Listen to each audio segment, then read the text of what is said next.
Bucket list. Do you believe in bucket lists? You know what? I'm such a spontaneous person Yeah. that I feel like my life is a bucket list. Oh my gosh. My life is a bucket list. Explain that. I went from Mandeville Yeah. to Kingston to Miami to Yeah. Toronto to Ottawa to a place called Nunavut. There's so many people who don't even know about Nunavut. It's above the tree line. Mhm. As Jamaicans, we all we know is greenery, right? Grass and trees and all that. I lived in the Arctic, where Santa Claus came from, Okay. with the Okay. reindeers that we call caribou or Okay. tuktu is the local language. Yeah. How cold does it get there? Oh, minus 60 Oh my degrees God. Celsius. We wore real fur, from polar bears, fox, muskox. The Inuit know how to use animals to clothe you and keep you warm. Yeah. Yeah. Why did you choose that location? Was it job related, work related? Yes. So Okay. didn't just move to, my husband and I had just bought a house in Ottawa. Yeah. So a friend of mine who's familiar with the area, Barhaven in Ottawa. Okay. Said, let me introduce you to the community. So she invited us to a barbecue. Minding my own business, not that I usually do. I always get myself in something like this. Like I said, my life is a bucket list. So we were minding our own business, enjoying a piece of jerk chicken, and a gentleman comes to me and says, I hear that you're a teacher. Yeah. And I said, yes. He's a trained teacher. I said, yes. Certified? Yes, I have all that. He's like, okay, you're moving to Nunavut.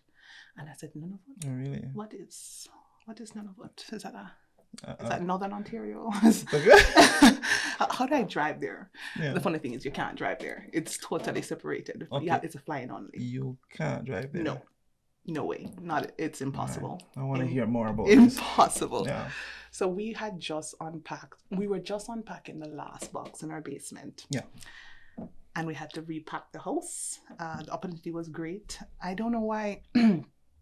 A lot of Jamaicans who come to Canada land in Toronto and want to stay in Toronto. Yeah. It's hard. You live from hand to mouth in Toronto, literally.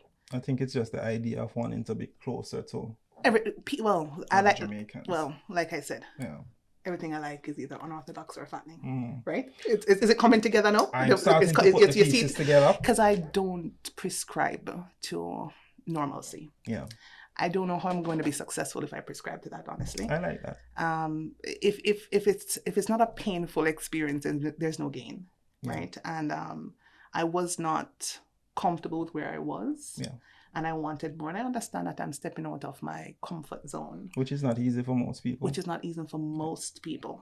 And but I had a goal, right? I had big goals, and I realized that being in Nunavut the people are great. We loved living in Nunavut, and the opportunities, the professional opportunities, the career opportunities, the growth you can get there is next to none. Like, I have not found it from coast to coast in Canada. Yeah. If you want a great start and just to build your career portfolio, I would recommend everybody to go to Nunavut. So you don't have to stay there forever. There's something unique about the culture overall? Oh, sure. It's indigenous. So there are 3 groups of indigenous people in Canada, as we know: the First Nation, the Métis, and the Inuit. Yeah. The Inuit, they call the person is called the Inuk. So Inuk, they live there. Okay. It's their land. Yeah.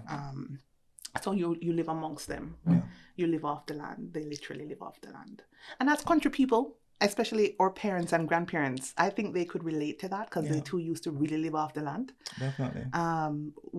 I'm 36, so I think I got a little bit washed out and a little bit spoiled in the whole commercial supermarket, Burger King drive-through. You're brave to be telling you. You're different. Did I not say this? Did I not? That was the preface on which we started. Okay, so you're figuring out very quickly that I'm very different. I like it. Honestly, I'm being straight with you. I like it. So we're there for 4 years. Yeah. And the pandemic happened. Yeah. And I had a little guy at this time, and I got a little bit scared, I'll be honest. Mm-hmm. And I said, oh my goodness, if something happens to us, we're cut off, right? Yeah. We can't drive to Edmonton like we did coming here. So I decided to look further south.